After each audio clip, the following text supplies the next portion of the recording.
Term પૂરી થયા બાદ ગઈકાલે જે જનરલ બોર્ડ પૂરી થઈ પછી બધા પદાધિકારીઓએ જે ગાડી યુઝ કરતા હતા એ ગાડી ડ્રાઈવર સહિત આપણને ફાયર બ્રિગેડમાં જમા કરાવી આપેલ છે અને એ બધી આપણે ગાડી ડ્રાઈવર સહિત જમા લઈ લીધેલ છે.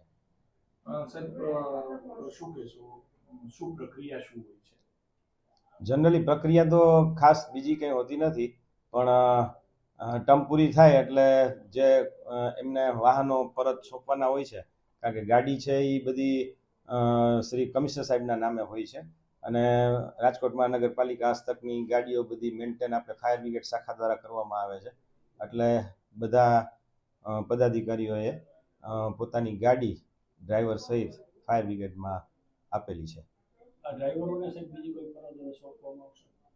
હા, ડ્રાઈવરને અમે શિફ્ટ વાઇઝ ડ્યુટી જે અમારે ફાયર બ્રિગેડમાં આવતી હોય છે એ જ પ્રમાણે અમે એ લોકોને શિફ્ટ વાઇઝ ડ્યુટી આજથી ફાળવી દીધી છે. આ કાર છે એ કોઈ બીજા યુઝમાં અથવા તો કેવી રીતે રાખવામાં આવશે? ના, એ કાર બધી અત્યારે આપણે રિઝર્વ જ છે.